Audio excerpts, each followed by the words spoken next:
It's Focus Ontario with Sean Mallon.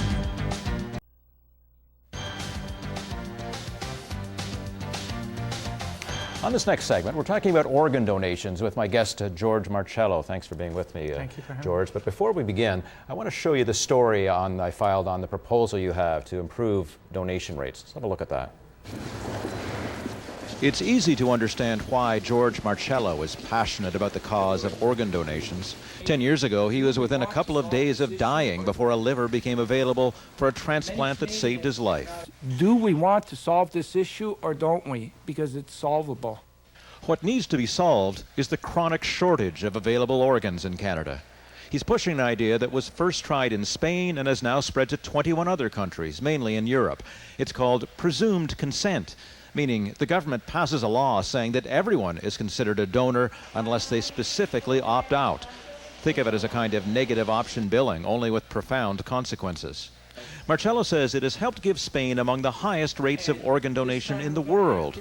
An opposition MPP has introduced a private member's bill calling for presumed consent in Ontario, and Marcello would like this province to be the first in Canada to adopt it. You know, it's working in 22 countries. That's got to give us enough initiative or enough, to let's try it over here. The job of the Trillium Gift of Life Network is to get more donors, but they're looking at other ideas. This fall, legislation is expected to come into force that would require hospitals to report potential donors. We have tremendous plans here at Trillium that can improve the situation dramatically without curtailing a right to society. This bioethicist believes that despite the worthy goal, presumed consent would be a hard sell in Canada and could be challenged under the Charter of Rights and Freedoms.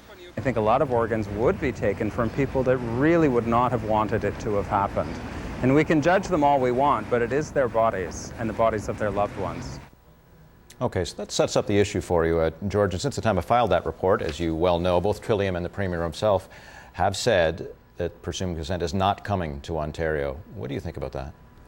Well, first of all, we weren't happy with the decision, and right after the decision was made, we sent out our own press release challenging both the decision that the Trillium made and the statement that the Premier made saying that Ontarians wouldn't go for this.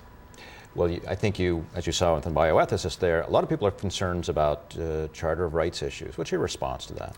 Well, I would encourage the gentleman to look at our present system and see how that affects our Charter of Rights, because you and I, even though we want to donate our organs right now, our family members have the right to veto it. So where does that fall in the Charter of Rights? And also, if we balance this out in our present system, because so many family members have vetoed the decision because they're asked at a very difficult time, we're losing a lot of organs and lives are getting lost. If we had the other way around, it would balance out that more lives would be saved. So the person that wasn't able to get their name off the presumed consent list, what would happen is a life would get saved. So let's really balance that out and then really look at the priorities.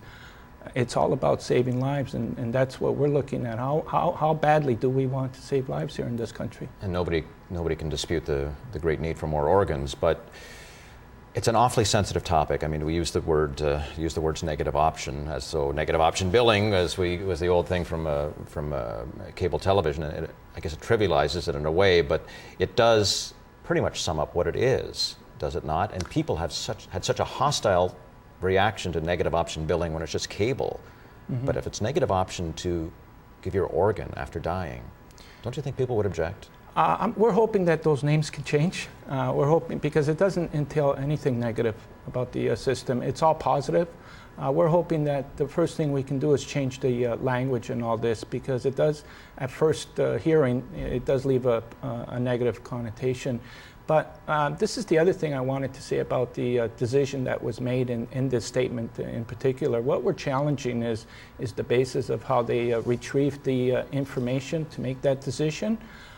We're challenging their research against ours, and ours, in comparison, overwhelms their research. We'll give you an example how it overwhelms it. Well, for the past 8 years, we've gone into 100 communities throughout Ontario, and we've talked to people from all walks of life, from schools to old age homes to just the person on the street. We have almost like a direct contact with the people of Ontario. So what we're going to be basing our report, which is going to be coming out very soon, will be on an 8-year research and from 100 communities. In comparison to theirs is very, very it doesn't even come close to the type of research that we did. So that's the first thing that we're going to... Let me just stop you with that one then and pursue that more. In those 100 communities, did you raise the issue to say that unless you sign a paper specifically saying you do not want to be an organ donor, you will be an organ donor? Did you specifically tell people that? Yes, we did. And the response was? The response, what are we waiting for? Let's get this system on board. There's almost 2,000 people in Ontario. The quicker we would have had this system in place, the more lives that would have gotten saved. And that's why I went to Europe, Sean, to bring back a comprehensive report on how countries that already utilized this system, how effectively it was working there, and to bring back, because these countries went through the same thing that we're going through right now. There was a lot of debate, a lot of dialogue, a lot of people that were saying, well, we don't want the state to own our organs and all. You know, there was that going on. But as soon as they start making the steps and changing the system over there, the whole country seemed to gravitate and accept the system. And just like seatbelts and helmets, we went through the same thing with that, and there's no smoking thing. So. But do they have, in Spain, for example, do they have something like a Charter of Rights where someone could challenge it on a constitutional basis? Because you'd have to believe that somebody's going to want to challenge it. Absolutely. We want to get as much dialogue and debate out there as possible. We're not looking to force our opinion or anything. It's not going to be what this is going to be based on. We're looking for an Ontario voice. So right after we send in our report, what we want to do is do a comprehensive survey right across Canada to get a true Ontario voice. But they need to hear both sides of the story, Sean. And if they're just hearing one side, they can only make up their mind on what they're hearing. So it's very important that they hear the whole story, the whole picture, and I'm sure that an educated and informed Ontario will make the right choice. And why we're saying that we're confident that they're going to go with this, it's based on 8 years of research that we've have compiled. Let me ask you about what the province is doing. They're talking about being more aggressive in terms of identifying donors in hospitals, requiring hospitals to report potential donors. What do you make of that? Can that be very effective?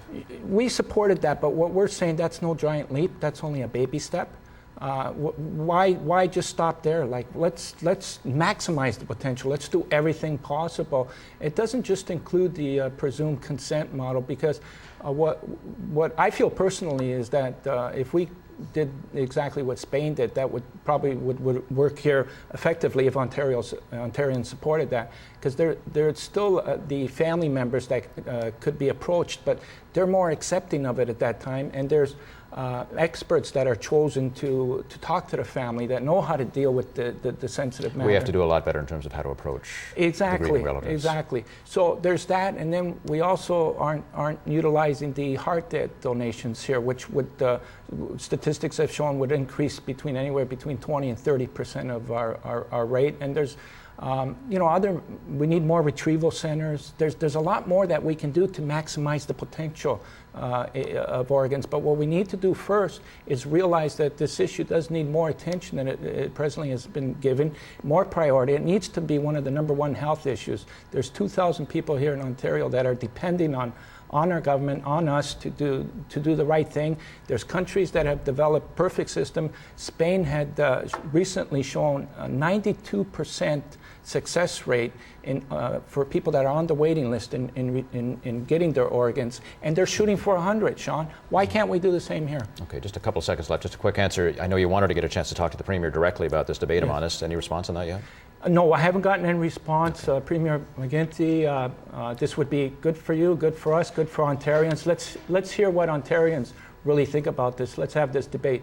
Okay, thanks very much, George Marchal. Appreciate you coming in. Fascinating topic. Thank you, Sean. Okay, and still ahead, our play of the week. Stay with us.